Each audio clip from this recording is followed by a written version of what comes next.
الحمدللہ رب العالمین والصلاة والسلام علی حبیبہ محمد وآلہ وصحبہ اجمعین، اما بعد، اعوذ باللہ من الشیطان الرجیم، بسم اللہ الرحمن الرحیم۔ قال اللہ تعالی فی القرآن الکریم والفرقان الحمید، لقد کان لکم فی رسول اللہ اسوۃ حسنہ، قال محمد رسول اللہ صلی اللہ علیہ وسلم، لكل شيء ثقالة وثقالة القلوب ذكر الله، اللهم سبحانك لا علم لنا إلا ما علمتنا إنك أنت العليم الحكيم، مولاي صل وسلم دائما أبدا على حبيبك من دانت به الأسر۔ میرے انتہائی قابل احترام محترم مولانا صاحب، قابل احترام احباب گرامی، السلام علیکم ورحمۃ اللہ۔ الحمدللہ، اللہ کریم کا احسان ہے کہ اللہ جل شانہ نے آپ کے درمیان دین اسلام پر جمع فرمایا۔ اس کا حضور دعا ہے اللہ کریم ہم تمام کا یہ جمع ہونا قبول فرمائے اور اسے اس حقیقی تبدیلی میں ہمارے لیے پسند فرمائیں جو اتباع محمد رسول اللہ صلی اللہ علیہ وسلم کے ضمن میں ہمارے کرداروں سے آویز ہے۔ میں نے آپ کے سامنے قرآن کریم سے آیا کریمہ کا ایک حصہ تلاوت کیا ہے اور ایک مختصر حدیث مبارکہ پیش کرنے کی سعادت حاصل کی۔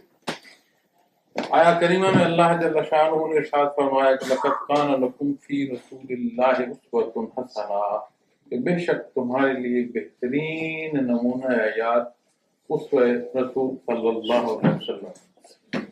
حدیث مبارکہ میں نبی کریم صلی اللہ علیہ وسلم نے ارشاد فرمایا کہ لکل شیء ثقالۃ، کہ ہر چیز کی صفائی کا کچھ نسخہ ہے، کوئی سامان ہے جو ہر چیز کا رنگ اتارتا ہے، کوئی ایسا نسخہ ہے جو ہر چیز کی صفائی کا سبب ہوتا ہے۔ وثقالۃ القلوب ذکر اللہ، اور جو رنگ قلوب پر جمتا ہے اس کی صفائی کا نسخہ اللہ کا ذکر۔ لفظ اللہ، اللہ جل شانہ کا ذاتی نام، باقی جتنے اسم مبارک ہیں وہ صفات۔ ذاتی پروردگار عالم کا جو ذاتی نام ہے وہ اللہ۔ اللہ جل شانہ کے نام میں مبارک میں اتنی برکات ہیں کہ اس کے اختیار کرنے، اس کے کثرت سے اختیار کرنے، اس کے اختیار کرنے کے محاصل میں، اس کے چھوڑنے کی غفلت تک بے شمار پہلوؤں میں قرآن و حدیث میں بیان کرتا ہے۔ قرآن اللہ جل شانہ کا ذاتی کلام ہے اور قرآن حکیم فرقان مجید میں کسی ایک بات کا بیان کر دیا جانا کافی، چونکہ حکم اللہ جل شانہ کے مخاطب مخلوق خدا، اس میں مزید کسی کمی بیشی کی بڑھائی کی ضرورت نہیں رہتی۔ علماء کرام جب اس بات میں بحث فرماتے ہیں کہ ذکر کے حوالے سے، ذکر کثیر کے حوالے سے، ذکر اختیار کرنے کے حوالے سے اتنا متعدد دفعہ ارشاد فرمایا گیا ہے، اس کا سبب کیا ہے؟ تو حضرت مدد علی بھی جب اس پر بات فرماتے ہیں، وہ فرماتے ہیں اس ایک بات سے ہی اتنا بار اللہ جل شانہ نے اپنے نام مبارک کے ذکر کا ارشاد فرمایا کہ اس کی اہمیت سمجھ آ جائے۔ شرائطی ایمان میں ایمان بالغیب، اور ایمان بالغیب میں سب سے بڑا غیب ذات باری تعالیٰ ہے۔ انسان کسی چیز کو بھی احاطہ کرتا ہے وہ اپنی حس پر بروئے کار لاتا ہے، دیکھنے کی حس سے، سننے کی حس سے، چھونے کی حس سے، احاطے انسانی کو بروئے کار لا کر انسان کسی بھی شے، کسی بھی بارے میں تجزیہ کرتا ہے۔ ذات باری تعالیٰ ایسا حصہ ہے اس کے سامنے کہ جسے اس کی حسات احاطہ نہیں کر سکتی، اس کی ذات لامحدود ہے اور حسات انسانی محدود ہیں۔ یہ ممکن ہی نہیں کہ محدود لامحدود کا احاطہ کر سکے۔ اس حصے پر جب بحث فرماتے ہیں صوفیاء کرام، خصوصی طور پر صوفیاء کرام، اس لیے عرض کر رہا ہوں کہ دین اسلام کے دو پہلو ہیں. آقا نامدار صلی اللہ علیہ وسلم سے مخلوق خدا کو دو پہلوؤں میں اسلام نصیب ہوا. ایک تعلیمات محمد رسول اللہ صلی اللہ علیہ وسلم اور ایک کیفیات محمد رسول اللہ صلی اللہ علیہ وسلم. تعلیمات میں ہم اقرار کرتے ہیں، کیفیات میں ہم صدق دل سے اس پر یقین لاتے ہیں. کیفی حصہ وہ ہے جو ان تعلیمات پر یقین کا سبب بنتا ہے. تو صوفیاء اس لیے کہہ رہا ہوں کہ تعلیمات کے شعبے میں علماء کرام کام کر رہے ہیں. مسبب الاسباب اللہ کی ذات ہے. ظاہری اسباب میں اللہ جل شانہ نے علماء زوائد کو بہت بڑا ایک سبب پیدا فرمایا. اللہ ان کی محنتیں قبول فرمائے، کمیاں پیشیاں معاف فرمائے. انسان ہے. اسی طرح جب کیفی حصے کی بات آئے گی تو اس کے امین صوفیاء کرام. اللہ جل شانہ مسبب الاسباب ہیں. میرے مالک نے یہ پسند فرمایا کہ یہ دونوں پہلو ابدالآباد تک رہیں.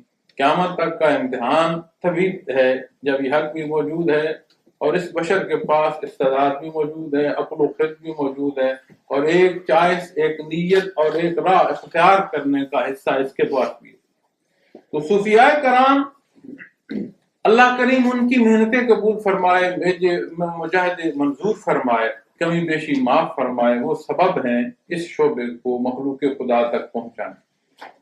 اور یہاں جب بات آتی ہے، میں مفتی نہیں ہوں.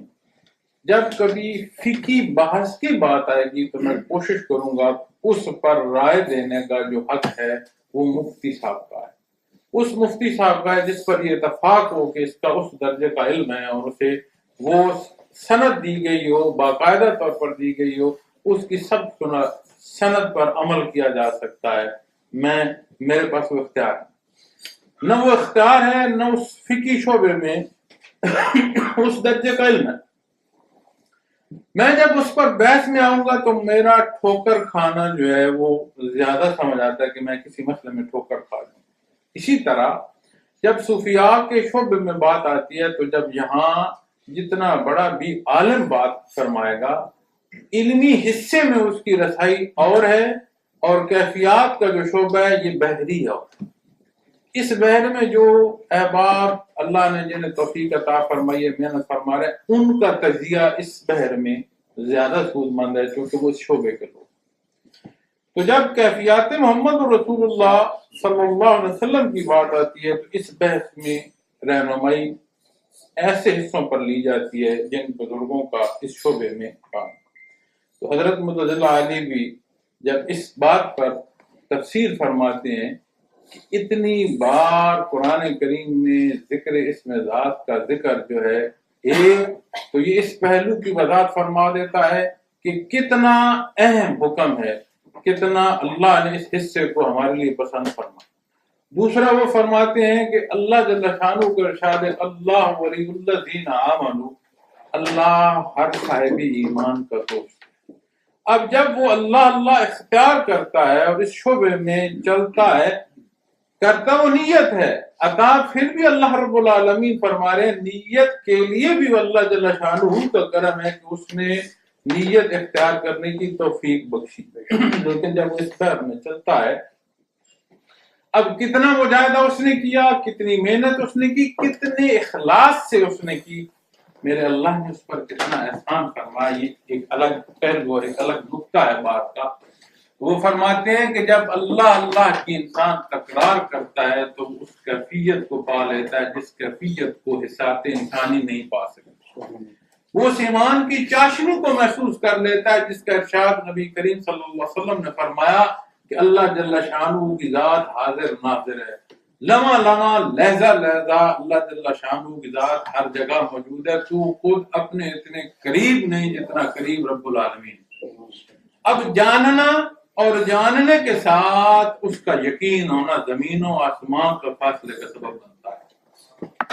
ہمیں معلوم ہو کسی نتیجے کا ہمارا عمل کیسا ہوگا، اور فقط ایک بات سنی سنائی ہو اور اس پر یقین نہ ہو، اس کے مقابل ہمارا عمل کیسا ہوگا.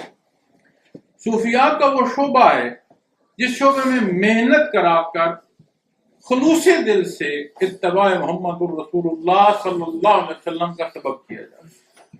شریعت یا طریقت کو الگ شے نہیں ہے، اور ایک حصے کے تکمیل کے دو انداز ایسے ہیں کہ ایک تعلیم حاصل کی، دوسرا یقین حاصل کیا، دونوں کا سبب قرآن و سنت ہے، دونوں کو نتائج میں قرآن و سنت ہے۔ شریعت یا فقہ پر آپ بات کریں گے تو شریعت اور فقہ کل مجموعہ احکام شرعی ظاہری و باطنی مترادف الفاظ ہیں، اس کا مفہوم یہ بنے گا۔ تصوف یا طریقت پر اگر آپ آئیں گے تو طریق رستے کو کہتے ہیں۔ تصوف پر اگر فقط آپ لفظ پر آئیں گے تو تصوف صفائے قلب سے بھی لیا جا سکتا ہے، اس صوف کا کپڑے پر بھی بات ہو سکتی ہے جو خضر کا کپڑا پہن کر بزرگ اللہ اللہ کرتے تھے اور مجاہدے کرتے تھے۔ اگر اس کے اس مفاہیم پر بھی جائیں تو صفائے قلب کی بات آئے گی، یعنی خلوص نیت سے ان راہوں کو اختیار کرنا جو حقیقی معنوں میں خلوص سے اتباع محمد رسول اللہ صلی اللہ علیہ وسلم کا سبب ہے۔ تصوف اور شریعت کو الگ حصے نہیں ہیں، شریعت پر کلی یقین کا سبب تصوف۔ ایک وقت تھا لوگ مجاہدے کرتے تھے، محنتیں کرتے تھے، اس لیے کہ انہیں اور قرب الہی کی بلندیاں نصیب۔ وہ جو اللہ نے درجہ ولایت ہر بندے مومن کو عطا فرمایا، اس میں اور ترقی ہو اور قرب الہی کا سبب بنے، کیونکہ ارننگ ٹائم یہ ہے۔ ہمارے جو عزیز نوجوان بیٹھے ہیں یہ بھی دائرے دنیا کے معاملات میں، کاروبار میں، جہاز میں ہیں۔ ہمارے جو پختہ عمر کے دوست ہیں وہ بھی دنیا کے کاروبار میں، جہاز میں، مختلف پہلوؤں پر اپنے اپنے حصے کا رزق تلاش کیا جا رہا ہے۔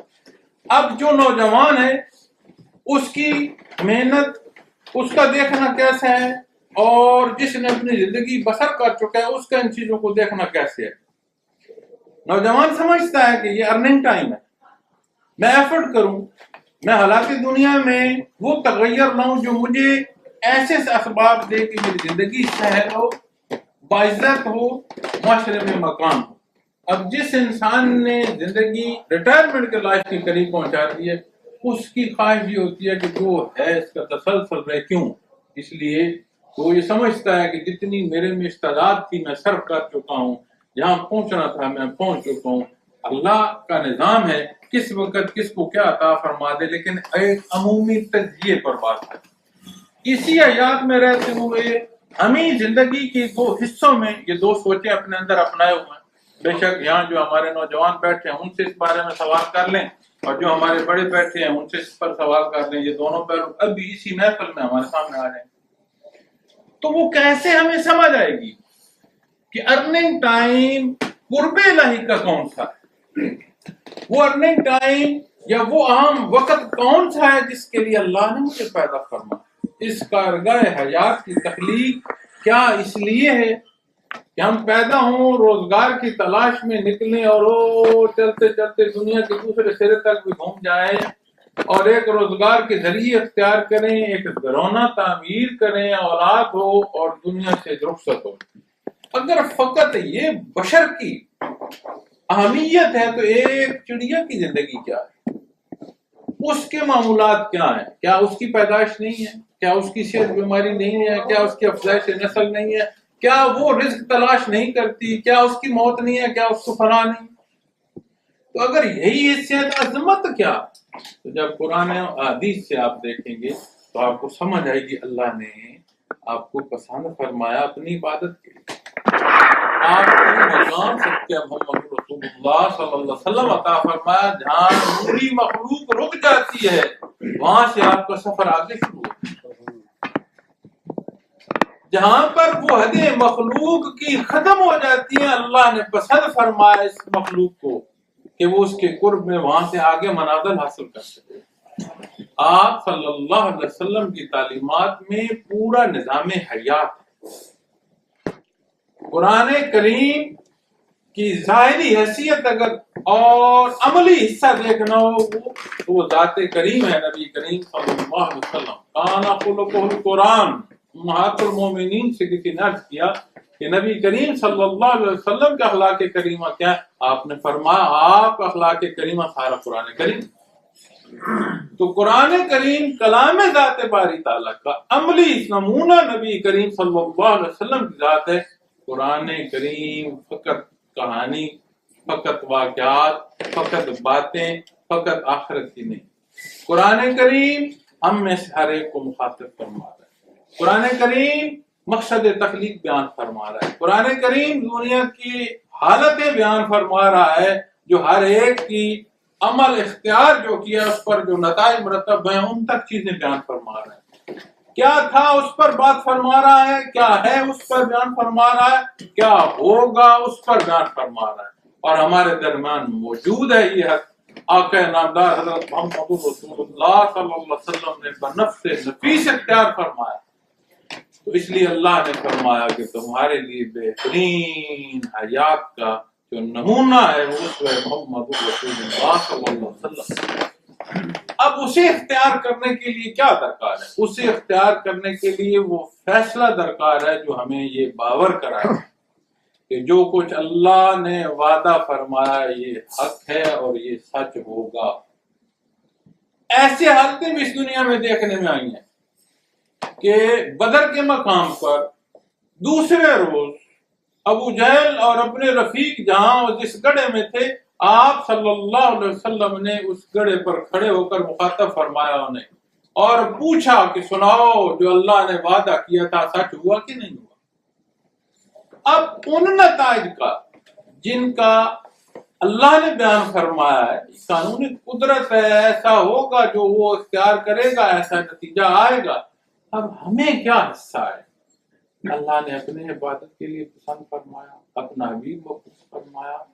رازق اس کی ذات ہے. کسی دین اسلام کے پہلو میں روزگار دنیا سے منع نہیں فرمایا. کسی نے وجود، اولاد، والدین کسی کے لیے کوئی منع نہیں. ہر ایک کی خوبصورت حقوق و فرائض تقسیم کیے ہیں.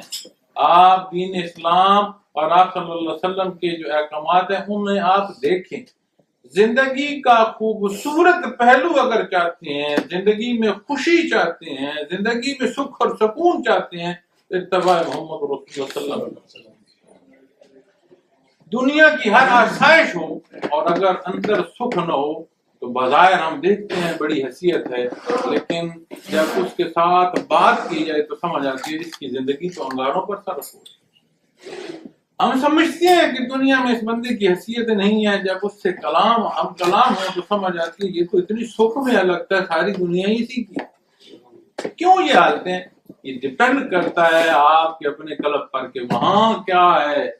یہ جو جہان سینے میں ہے اس میں آپ نے کیسی آباد کاری کر رکھی ہے، کیسی تعمیرات کر رکھی ہیں، کس ماحول کو آپ نے یہاں پیدا فرمایا ہے. یہ جب سوال ہم اپنے آپ سے کریں گے تو سمجھ آ جائے گی کہ ہم کس راہ پر چل رہے ہیں. اللہ پاک نے کیا فرمایا، اللہ کے حبیب نے کیا فرمایا. کہیں ہمارے دلوں پر وہ رنگ تو نہیں آ گیا جو ہمیں سمجھ ہی نہیں آنے دے رہا. ہمارے ایسے کمزور عمل جو ہمارے لیے بدبختی کا سبب ہوتے چلے جائے، اس کا بھی علاج ہے جو نبی صلی اللہ علیہ وسلم نے فرمایا کہ جب دلوں پر زنگ آ جائے تو اللہ کا نام وہ نسخہ ہے جو دلوں کا زنگ اتار دیتا ہے. قابل احترام احباب گرامی، میں کوئی زور بیاں، کوئی آواز بلند، کوئی میں وہ پہلو نہیں چاہتا کہ مجھے اپنی بات کے الفاظ میں یا اپنے لیے یہ درکار ہو کہ بڑی بات ہوئی اور بڑی کیا جوش کی تقریر. نہیں، میں اللہ کی ذات کے نام پر، اللہ کی رضا کے لیے آپ صلی اللہ علیہ وسلم کے حکم کے تابع اپنے مسلمان بھائیوں کے درمیان حاضر ہوں. فقط مسئلہ یہ ہے، فقط بات یہ ہے، مولانا نے بھی حالات کی بات کی. ہم اگر دیکھیں تو ہماری زندگیوں میں جو وہ پہلو ہیں جس سے ثابت ہوتا ہے کہ یہ نبی کریم صلی اللہ علیہ وسلم کا اتباع نہیں کر رہے، میں یہ سمجھتا ہوں کہ باقی سارے فسادوں سے بڑھ کر یہ فساد جو سبب بن رہا ہے پوری دنیا میں ہماری بے اتفاقی کا، پوری دنیا میں ہماری تفریق کا، اور پوری دنیا میں ذلیل و خوار. نبی کریم صلی اللہ علیہ وسلم نے جب علم پر بیان فرمایا تو آپ نے فرمایا العلم و علمان، علم الادیان و علم الابدان. آپ نے فرمایا علم پورا علم دو حصے ہیں، فزیکل سائنسز اور نارمیٹک سائنسز. فزیکل سائنسز میں دنیا جہان ہے، نارمیٹک سائنس میں ایمان. دینی تعلیم اور دنیاوی تعلیم دونوں کو آپ صلی اللہ علیہ وسلم نے فرمایا العلم، العلم، پورا علم جو ہے یہ دو پہلوؤں پر آپ نے فرمایا۔ اسلام منع نہیں فرماتا دنیا کے علوم، اسلام دنیا کے معاملات میں منع نہیں فرماتا، آپ تحقیق کیجئے گا۔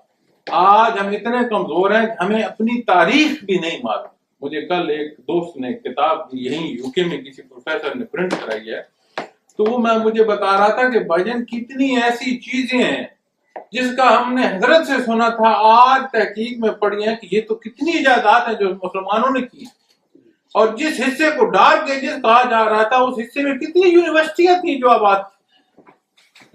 ہمارا نظام تعلیم ایسا کر دیا گیا ہے جو کلیریکل سٹاف کو پیدا کر سکتا ہے، انسان کی عظمت نہیں سمجھا۔ آج کی جو ڈگریاں ہیں، آج کے جو لیول آف ایجوکیشن ہیں، اسے آپ پڑھنے کے لیے زندگی لگ جاتی ہے اور اسباب اتنے لگتے ہیں کہ بندہ پورے نہیں کر پاتا۔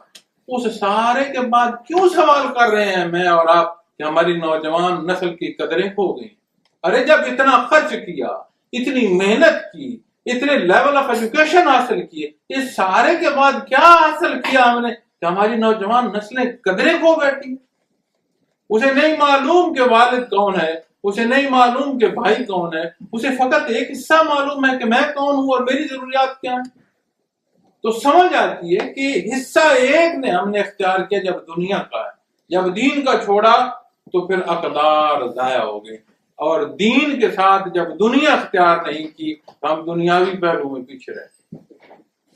دونوں حصے ضروری ہیں، احباب گرامی، کوئی منع نہیں کرتا، دین اس بات کو پسند فرماتا ہے کہ آپ پریکٹیکل انسان ہیں، دین خواب میں رہنے کا نام نہیں ہے۔ یہی مثال حضرت جی کے تعارف میں آپ نے غور فرمائی ہوگی۔ حضرت کی عمر 25 سال تھی جب آپ شعبہ تصوف میں آئے، اور تب سے لے کر آج تک آپ ایک پریکٹیکل انسان۔ دنیا کا کوئی کونا ایسا نہیں ہے جہاں پر بچنے والوں میں کوئی آپ کے جاننے والا نہ رہتا ہو، ایون جاننے تو کجا آپ سے منسلک نہ رہتا ہو۔ میں نے نہیں دیکھا کہ پوری دنیا کا ایسا کونا ہو کہ کم یا زائد، یہ الگ بحث ہے، لیکن یہ نہیں ہو سکتا کہ دنیا کے کسی کونے میں ایسا بندہ نہ ہو جو آپ سے تربیت نہ لے۔ آج 84 ایئر ایج ہے، آج شام بھی جو زمین کا سارا نظام ہے زراعت کا، آج شام بھی اثر سے مغرب تک ایک ایک اونچی سے ایک ایک زمین کی تفصیل خود پوچھ رہے ہو، کیا بیجا ہے، کیا اس کی آگے آپ کا کیا اس کی ضروریات کیا ہیں، اور اسے کیسے مکمل کیا جائے۔ آج بھی اثر سے مغرب تک روز بلا ناغہ میں نے دیکھا، بلا ناغہ کوئی اس میں وہ چھٹی نہیں کرتا، روز صبح 10 بجے سے لے کر 2 بجے تک آفس بیٹھتے ہیں، آج بلا تفریق ہر ایک سے ملتے ہیں، امور دنیا کے حوالے سے بھی کوئی کام ہو تو مجھے حکم فرماتے ہیں، جانتے ہو اسے یا نہیں جانتے، جہاں تک ممکن ہے دنیاوی حصوں میں بھی اس کی مدد کے لیے ایفرٹ ہو۔ لٹرلی مجھے حکم دیا، انہوں نے کہا اس سے غرض ہی نہیں کہ تم جانتے ہو کہ نہیں جانتے، فرماتے ہیں تمہیں اس بات کے لیے ہی کافی ہے، اس بندے کا آنا تمہارے لیے اس بات کا ہی نشان کافی ہے کہ اللہ نے تمہیں ایسی جگہ بٹھایا جہاں اس کی مخلوق تم سے کوئی توقع لے کر آئی۔ وہ اس پریکٹیکل لائف سے وہ سبب کے ساتھ دعا اختیار کرنے کے حصے میں بیان کرتے ہیں۔ تو آپ پریکٹیکل لائف سے لوگ، آپ کو میں یہ نہیں کہتا کہ پریکٹیکل لائف چھوڑ دیں، لیکن قرآن کریم ارشاد فرماتا ہے، اللہ کا حبیب رہنمائی فرماتا ہے، میں آپ سے اس گفتگو میں آپ سمیت اپنے دل اور ذہن پر دستک دے رہا ہوں، ہم کہاں جا رہے ہیں۔ ہمارے اجداد نے ہمیں کیا یہی دیے تھے حالات، یہی قدریں دی تھیں جو ہم آج اپنی اولاد کو دے کر جا رہے ہیں؟ یہ وہ سوالات ہیں، یہ وہ پہلو ہیں جس پر ایک صدا ہے۔ مولانا نے فرمایا کہ آپ میرا یہاں آنا وہ شکر گزار، میں شکر گزار ہوں کہ آپ اس بات کے لیے جمع ہوئے کہ آئیں آج ہم آپس میں سچ بولیں۔ میں شکر گزار ہوں کہ ہم ایک دوسرے کی یاد دہانی کا سبب بنے۔ کتنی قسم کی تقسیم ہمارے اندر پیدا ہو چکی ہے، کتنی قسم کی تقسیم ہمارے درمیان نفرتوں کا سبب بن چکی ہے، اور اب آگے کہاں جانا چاہتے ہیں۔ اور یہ جو سوال ہے کہ ہر کوئی بیٹھا ہے، ہر کوئی سوچتا ہے کوئی آ کے کر دے گا، مسائل میرے اور آپ کے اس میں زندگی میں اور آپ بسر کر رہے، کوئی آ کر ہمارے مسائل کیسے حل کر دے؟ کیوں نہیں ہم سمجھتے کہ آج کے دور میں بلکہ ہر زندگی اور ہر زندگی کے ہر پہلو میں جو چیز جس سے حاصل ہو سکتا ہے فائدہ، وہ اس انڈیویجول کی اپنی ایکٹیویٹیز ہیں. کیوں نہیں سمجھیں کہ ہماری سوچ اور عمل کہاں چلے؟ آئیں اس چیز کا ہوش کریں، اپنی کمی بیشیاں اپنے اللہ سے معافی مانگیں اور صدقے دل سے اتباع محمد رسول اللہ صلی اللہ علیہ وسلم کی طرف قدم اٹھائیں. کسی نے کسی کو کوئی جواب نہیں دینا. ہم علماء کرام کی عزت کرتے ہیں لیکن سمجھتے ہیں کہ دین اسلام کے وارث وہ ہیں. ہمیں اولاد پیدا ہوگی تو ان کی ضرورت ہوگی، وفات ہوگی تو ان کی ضرورت ہوگی، نکاح ہوگا تو ان کی ضرورت ہوگی. ہماری قبر میں انہوں نے نہیں تکلیف دے سکتا. دنیا میں ضرورت تو ان سے ہم پوری کرا لیں گے، جہاں ہماری ضرورت ہوگی بلا لیں گے کہ حضرت تشریف لائیے گا، چند آیات تلاوت کرنی آپ فرما دیجیے گا، ہم سے نہیں ہوتی، ٹھیک ہے. قبر میں کس کو بلائیں؟ وہاں ہمارے حصے کا جواب ہوتے ہیں. اس لیے ضروری ہے ان چیزوں کو سمجھے. اور جو شعبہ تصوف ہے یہ اس حقیقت سے آشنا کرتا ہے کہ جو کچھ تم جانتے ہو، جو کچھ تمہیں اللہ جل شانہ نے بیان فرمایا یہ حق ہے، یہ سچ ہوگا، اللہ کا وعدہ حق ہے، اللہ کا وعدہ پورا ہوگا. اسے اس ارننگ ٹائم میں سمجھ لو. وہ کریم ہے، وہ رحیم ہے. تمہارے سجدوں کی نہیں بات، تمہاری اس نیت کی بات ہے. جب تو نیت اختیار کر لے گا اللہ کی رضا کا، سجدوں کی توفیق بھی وہ عطا فرما دے گا. جب عشق مصطفیٰ صلی اللہ علیہ وسلم کے لیے تو اتباع کا راستہ اختیار کرے گا، تجھے اتباع عطا فرما دے گا. اب ضرورت اس امر کی ہے کہ ہم یہ ہوش کریں. اور سلاسل تصوف میں مختلف پہلوؤں پر ذکر کرا جاتا ہے، اور ذکر اسی لیے کرا جاتا ہے کہ بندہ غفلت سے نکل آئے. کیونکہ قرآن کریم ذکر کے نہ اختیار کرنے کے حصے کو غافل فرماتا ہے. یہ جو وہ شعر میں بھی یوسف کیا فرماتے ہیں نا کہ جو دم غافل سو دم کافر، اس سے بھی مراد یہی ہے کہ غافل دم وہ ہوا جسے کوئی یاد ہی نہیں رہا کہ میرا رب العالمین بھی ہے. مجھے کوئی نبی کریم صلی اللہ علیہ وسلم کی تربیت کے جب وہ یہ نہیں رہا تو وہ پھر غافل ایسا ہوا کہ کافر ہو گیا. تو انکار جیسا ہے. تو اس کا مقصد بھی یہ ہے کہ اپنی ایک ایک سانسوں کو اللہ کے نام سے مزین فرمایا جائے تاکہ وہ ہوش کا سبب بنے. اور ارننگ ٹائم یہی ہے جس میں اور آپ زندگی بسر کریں. اور وہ ایسا رحیم ہے، ایسا کریم ہے کہ ساری حیات گناہوں میں بسر کر دو، ایک لحظے کو خیال آ جائے یا اللہ میں شرمندہ ہوں، یا اللہ تو رحیم ہے مجھے معاف فرما دے. وہ صدقے دل سے معاف فرمانا، وہ نہ صرف معاف فرماتا ہے، اس کے حصے میں اجر اور نیکی اور ثواب دے دیتا. اتنا بھی صحابی نہیں کہ ہمارے دل میں یہ خیال بھی پیدا ہو یا اللہ میں نے جو کیا کم کیا، برا کیا، اچھا نہیں کیا، تو مہربانی فرما. اتنا بھی اگر کوئی نہ چاہے اور یقین مانے، ارشاد ہے میرے رب العالمین کا کہ والذین جاہدوا فینا لنہدینہم سبلنا. وہ فرماتا ہے کوئی ایسا جسے یہ طرف ہو میرے لیے، کوئی ہے ایسا جو یہ مجاہدہ کرے کہ مجھ تک اسے رسائی درکار ہو. ارے وہ مسبب الاسباب ہے. وہ فرماتا ہے میں اس کے لیے اسباب پیدا کر دیتا ہوں، سبیلیں دے دیتا ہوں اسے. کوئی چاہے تو صحیح، انہیں خانے دل میں یہ فیصلہ تو کرے کہ مجھے کس راستے پر جانا ہے. وہ کریم ہے، وہ رحیم ہے، وہ رب العالمین رحمت للعالمین کو مبعوث فرما رہا ہے. اب اس سارے کے بعد ہم رہ گئے وہ کتنے بدبخت کہ رب العالمین کی ذات رحیم کریم، مبعوث فرمایا رحمت للعالمین، تعلیم فرمائی کلام ذاتی میں، تربیت فرمائی اپنے حبیب سے، پھر بھی ہم بدبخت رہ گئے. تو پھر کتنا ظلم ہم نے اپنے آپ سے کیا. اور میرے عزیز دوستو، یہ کہتے رہنا کہ فلاں غلط ہے، یہ غلط ہے، وہ اچھا نہیں ہے، اس سے بہت درجہ 100 درجہ اچھا یہ ہے کہ میں بھی اپنے کردار کو دیکھوں، آپ بھی اپنے کردار کو دیکھیں. اور ہمارے پاس بہت خوبصورت پیراہ ہے جو اتباع محمد صلی اللہ علیہ وسلم کا ہے، اس کو دیکھیں اور اپنی زندگی کو اس پر لے آئیں. دنیا کی زندگی بھی آسان ہوگی. اور وہ وعدے جو اللہ نے اپنے قرب کے بیان فرمائے ہیں، کون ہے ہم میں سے جو یہ نہیں چاہتا کہ روز محشر اسے شفاعت نصیب ہوا صلی اللہ علیہ وسلم.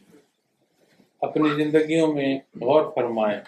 بہت پیارا بیٹا بھی ہو، صبح سے لے کر شام تک ہمارا کہنا نہ مانے، اور صبح سے لے کر شام تک ایک ہی لفظ بولتا رہے کہ مجھے ابا جی سے بہت محبت ہے، عشق ہے اپنے ابا جی سے. کیا اس کے بارے میں رائے قائم کریں؟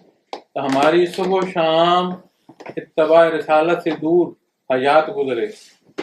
اللہ پھر بھی کریم ہے، مہربان ہے، رحم کرنے والے ہیں، سبب فرمائیں گے معافی کا. ملک الموت کے وارد ہونے تک مومن پر بحث ملتی ہے کہ اسے توفیق اگر نصیب ہو جائے معافی کی، اللہ کا ضرور اخلاص سے معافی مانگ لے، اللہ معاف فرما دے. دائرہ اسلام کے جو باہر ہے اس پر وہ حالات وارد ہو جائیں پھر اسے معافی نہیں ملتی. اور آج میں نے پہلے شروع میں بات کرتے ہوئے ضمن چیز عرض کی کہ لوگ مجاہدات کرتے تھے قرب کے، پھر بات کسی اور طرف چل نکلی، لیکن یہ نقطہ ضرور عرض کرنا چاہوں گا. آج مجھے اور آپ کو مجاہدی کی جو ضرورت ہے، جو ذکر کی ضرورت ہے، جو کیفیات محمد رسول اللہ صلی اللہ علیہ وسلم کی ضرورت ہے، یقین مانے ایمان کی سلامتی کے لیے ضرورت ہے، عقائد پر پختہ یقین کے لیے ضرورت ہے. کیونکہ جب عقائد میں شک آ جائے تو مشکوک عقیدہ جو ہے وہ لائن سے دوسری طرف لے جاتا ہے، اور حیات اس کا شہادت دیتی ہے، روزمرہ کے امور اس کی شہادت دے رہے ہوتے ہیں کہ اس کا فیض کس درجے کا ہے. تو جب میں اپنے کردار کو دیکھتا ہوں تو مجھے یہ سمجھ آتی ہے کہ مجھے اللہ اللہ اس لیے کرنی ہے کہ میرا ایمان مضبوط ہو جائے تاکہ عمل صالح میں اختیار کر سکوں. وگرنہ ممبر رسول پر بھی جا کر میں بیٹھ جاؤں گا تو بیان جب میں کروں گا تو شاید میں اپنی انا بول جاؤں. ایسا نازک حصہ، عبادات کرتے کرتے میں اس غلط فہمی میں پہنچ جاؤں گا کہ مجھ جیسا تو عبادت گزار کوئی. اور شیطان جو بندہ نوافل تک عبادت کرتا ہے اس سے کبھی یہ ضد نہیں کرتا کہ یہ فرض چھوڑ دے، اس سے ضد کرتا ہے، اس کو اس طرف لے جاتا ہے تیرے جیسا تو عبادت گزار کوئی نہیں. جیسے تیرے سجدے ہیں ایسے تو کسی اور کے سجدے کو نہیں، جتنا ثواب تو نے جمع کر لیا اتنا کسی اور کا نہیں. تو ہر پہلو میں اور آج کی انحطاط میں جو چیز سمجھ آتی ہے کہ ہمیں محنت اور مجاہدہ جو اللہ کے نام کا اور کیفیات کے حصول کے لیے جو محنت ہے، ہمیں بہت ضرورت ہے کہ اپنے عقائد جو ہیں وہ سلامت رہیں. اللہ کریم میرے اور حال پر آپ کے حال پر رحم فرمائے، جمع ہونا قبول فرمائے، میرے ان ٹوٹے پھوٹے الفاظ میں برکت عطا فرما دے کہ ہمیں یہ خیال آ جائے، ہم اس سمجھ پر پہنچ جائیں کہ عہد رفتہ کیا ہے، حال کیا ہے، اور آنے والے حیات میں ہم نے کیا راستہ اختیار کرنا ہے. گناہگار انسان ہوں، میرے حق میں بھی دعا فرمائیے گا. ایک کوشش ہے اور انتہائی احترام، انتہائی محبت کے ساتھ اپنے بھائیوں تک رسائی کوشش کرتا ہوں، اور جگہ جگہ کوشش کرتا ہوں کہ یہ حق پہنچایا جائے. لیکن اس کے ساتھ جو چیز عرض کرتا ہوں وہ یہ کرتا ہوں کہ یہ میرے اور آپ ہم سب کی ذمہ داری ہے. اس کے لیے کولیکٹیو ایفرٹ ہے. یہ ایسا نہیں ہے کہ کوئی ایک بندہ ذمہ دار ہے وہ اپنی ذمہ داری ادا کرتا جائے. میں حاضر ہوں، آپ مجھ سے خوش ہوں گے، میرے الفاظ سے مجھے خوشی ہوگی. اللہ معاف فرمائے میری غلطی نہ ہوئی اور آپ اس کے باوجود اگر نہ خوش ہوئے میں تب بھی خوش ہوں آپ سے، اس لیے کہ میں حاضر ہی اس لیے ہوا کہ اللہ کی رضا کے لیے. اس صدا پر ایک بندہ آتا ہے، مخلوق آتی ہے، کوئی میری رہنمائی فرماتا ہے، کوئی نہیں فرماتا. ہر بندے کا اپنے اللہ سے ایک رابطہ ہے، اس کا تعلق. وہ تعلق کیسا ہے، وہ دوستی کیسی ہے، وہ ولایت کے کس درجے میں ہے، یہ وہ اور اس کا اللہ جانے. لیکن ایک کوشش ہے اور یہ کوشش ہمیں اختیار کرنی ہے. اس سے ہماری ملک و قوم، ہمارے حالات، مولانا اپنے ملک کے حوالے سے بات کر رہے تھے، آپ یقین مانے دل اڑتا ہے، آنکھوں میں پانی آتا ہے، بات کرنے کو جی نہیں چاہتا کہ دنیا پوری میں جہاں تک میں پھرا ہوں میں نے ایسا خطہ زمین نہیں دیکھا جس میں اتنے وسائل. آپ یقین مانے ہمارے لوگوں کی جسے کہتے ہیں نا common sense is a rare sense, اتنی کامن سینس اتنی کامن ہے بندہ حیران ہو جاتا ہے. ایک نظر کسی کی طرف دیکھ کے وہ بھانپ جاتا ہے کہ اس کا مطلب کیا ہے، یہ کہنا کیا چاہ رہا ہے، یہ سوچ کیا رہا ہے. دنیا کی وہ حصے جو دنیا کو لیڈ کر رہے ہیں وہاں ایک ایک فکرہ چار چار دفعہ سمجھانا پڑتا ہے کھول کھول کے کہ یہ اس لیے کہہ رہا ہوں. تو ہمارے لوگ اشارے سے بات سمجھ جاتے ہیں. اتنی میرے اللہ نے عطا فرمائی اور ہم نے یہ حال کر رکھا ہے، تو دکھ ہوتا ہے، تکلیف ہوتی ہے. لیکن اگر میں بھی بیٹھ رہا ہوں، آپ بھی بیٹھ رہے ہیں اور اس انتظار میں رہیں کہ کوئی آئے گا تو آ کے کر دے گا، تو پھر اس میں بدتری ہوگی اور ابتری آئے گی. پھر ایک اور پہلو اس بات کا کہ میری حیات یا میری استطاعت تو اتنی ہے جتنی مجھے اللہ نے دی. مجھ سے سوال تو اتنی بات کا ہے کہ دنیا میں تبدیلی آئی یا نہیں. مجھ سے سوال تو اتنا ہے کہ جو حصہ تیرے پاس تھا تو نے اس میں اپنے کیا کردار ادا کیا. واپس تصوف پر میں چند الفاظ عرض کر کے پھر آپ کو پہلا سبق بھی عرض کر دوں گا، اس کے ساتھ پھر دعا کریں گے. کسی دوست نے ملنا بیٹھنا کو بات کرنی ہوئی تو جتنی دیر میں یہاں ہوں میں حاضر ہوں، اور مجھے خوشی ہوگی کہ سوال تو سوال ہے، اگر کوئی دوست میری رہنمائی بھی فرمانا چاہے گا تو مور دین ویلکم ہے میرے لیے. مجھے خوشی ہوگی کہ میری کمی بیشی میں مزید بہتری کا سبب ہوگا. شعبہ تصوف میں اللہ کے نام کا ذکر کرایا جاتا ہے. 4 بڑے سلسلے ہیں تصوف کے، جن میں سے نقشبند جو ہے یہ ایک ہے. سلسلہ نقشبندیہ ویسی ہے کہ حضرت امیر محمد اکرم امان مدد اللہ علی شیخ ہیں، اور اس میں لطائف پر ذکر کرایا جاتا ہے. جب سالک اس بحر میں آتا ہے تو لطیف قلب سے اس کا سبق شروع ہوتا ہے، پھر لطائف ہیں، پھر مراقبات ہیں، اور کوشش کی جاتی ہے کہ فقہی تعلیم اسے اتنی دے دی جائے جو اس کی عمومی زندگی کے پہلو ہیں، تاکہ اس کی زندگی عین قرآن و سنت کے تابع بسر ہو. اور طریقے ذکر جو ہیں وہ سلاسل میں تھوڑے بہت فرق سے ہیں. اس لیے فرق ہیں کہ یہ مقصد نہیں ہے، یہ ذرائع ہے. اسی طرح فرق ہیں جیسے یہاں آنے کے لیے لفٹ بھی ہوگی، یہاں آنے کے لیے سیڑھی بھی ہوگی. سیڑھی کے کئی انداز بھی ہوں گے. کیوں؟ مقصد سیڑھی نہیں ہے، مقصد لفٹ نہیں ہے، یہ ذریعہ ہے. مقصد کیا ہے کہ اس فرسٹ فلور پر آنا تھا. اسی طرح جب ذکر اذکار کی بات آتی ہے تو ہم جو شعبے سے نہیں ہیں ہم اس سوچ میں آ جاتے ہیں کہ ایسا ذکر کیوں ہے، ویسا ذکر کیوں ہے. قرآن و سنت کے تابع ہو، ایسا طریقہ نہ ہو جو تجاوز ہو، ایسا طریقہ نہ ہو جو وہ زیادتی ہو کہ بے ادبی کی اس میں حد میں چلا جائے. لیکن اللہ کرنا اور اس کا اختیار کرنا قرآن و حدیث میں بیان ہے. اور جو طریقہ سے سالیہ میں اسے ذکر خفی کہتے ہیں، قبلہ رخ آرام سے بیٹھا جاتا ہے، احترام سے بیٹھا جاتا ہے، خیال اپنے دل پر کیا جاتا ہے، اور تسبیحات ہیں، میں آپ کے سامنے پڑھوں گا. وہ تسبیحات پڑھ کر تسبیح کی جگہ سانس ہے اور پڑھنے کی جگہ خیال میں ہے. اللہ اللہ. جب سانس لی جائے تو خیال کیا جائے لفظ اللہ، سانس کے ساتھ یہ صدا، یہ آواز دل کے اندر اور دل کی گہرائیوں میں اترتی ہے. سانس خارج کریں تو یہ خیال ہو کہ باہر لفظ ہو آئے اور دل پر باہر سے ضرب کرے اور چوٹ کرے. یہ اس کا طریقہ ہے. یہ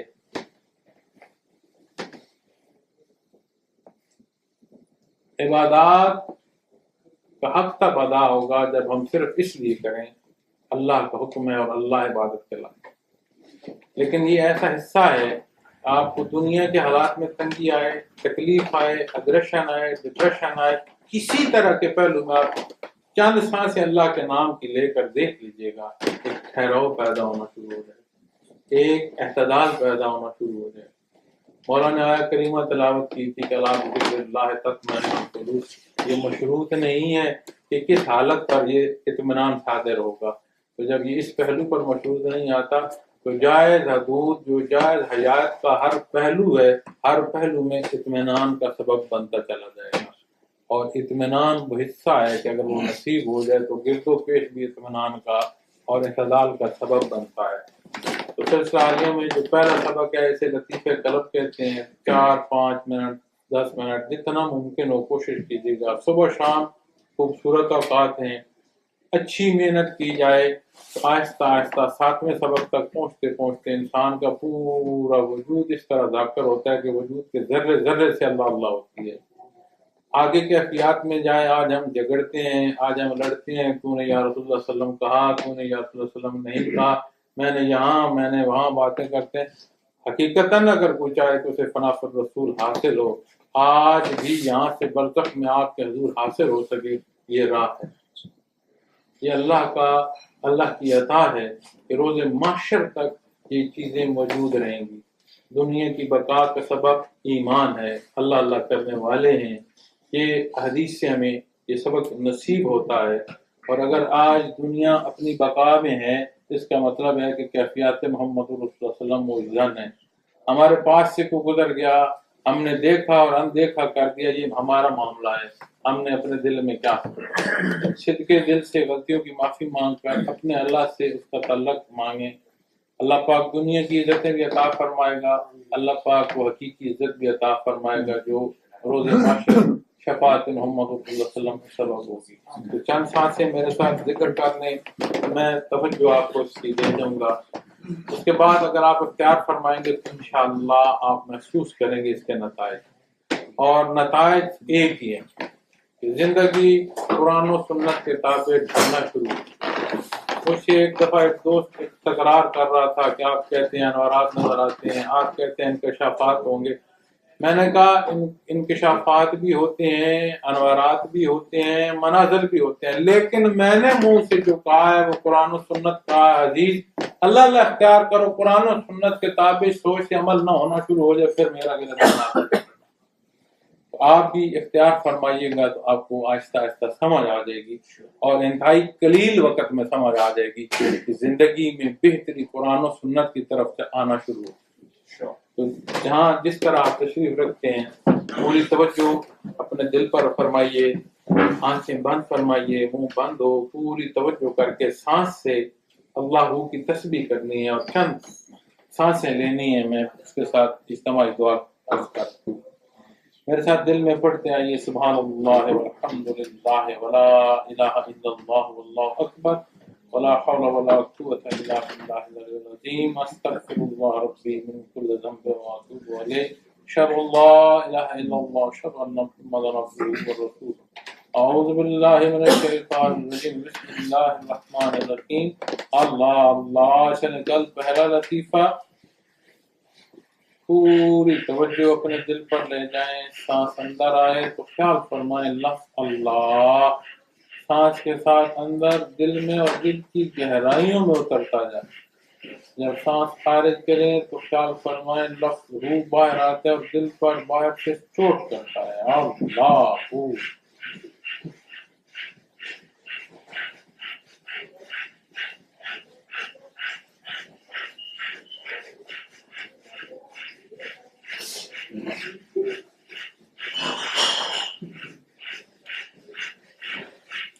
اللہ اللہ دعا فرمانے. آمین. الحمدللہ رب العالمین والصلاۃ والسلام علی حبیبہ محمد وآلہ وصحبہ اجمعین. ربنا لا تزغ قلوبنا بعد إذ هديتنا وهب لنا من لدنك رحمة إنك أنت الوهاب. بار اللہ ہم تیرے نام پر یہاں جمع ہوئے، جمع ہونا قبول فرما. یا اللہ ہمیں اپنی محبت عطا فرما، اپنے حبیب کی محبت عطا فرما. یا اللہ دین اسلام کی سمجھ اور اس پر عمل عطا فرما. یا اللہ دار دنیا مشکل ہے، ہمارے لیے سخت فرما دے. یا اللہ ہم جو بیمار ہیں ہمیں شفا عطا فرما دے. ہمارے جن گھروں میں تنگی ہیں انہیں فراوانی عطا فرما دے. یا اللہ ہمارے جن گھروں میں جھگڑے فساد انہیں امن عطا فرما دے. یا اللہ یہ دنیاوی حیات سہل فرمانا، حیات برقیہ ہمارے لیے بارلا آسان فرمانا. یا اللہ روز معاشر شفاعت محمد رسول اللہ صلی اللہ علیہ وسلم عطا فرمانا. بارلا تو غفور رحیم ہے، ہم گناہگار ہیں، کمزور ہیں. لمحہ لمحہ لہجہ لہجہ اپنے اور اپنے حبیب کے صدقے ہم پر رحم فرما. سب یسر ولا تؤثر محمد خیر الہی حرمت محمد رسول اللہ صلی اللہ علیہ وسلم.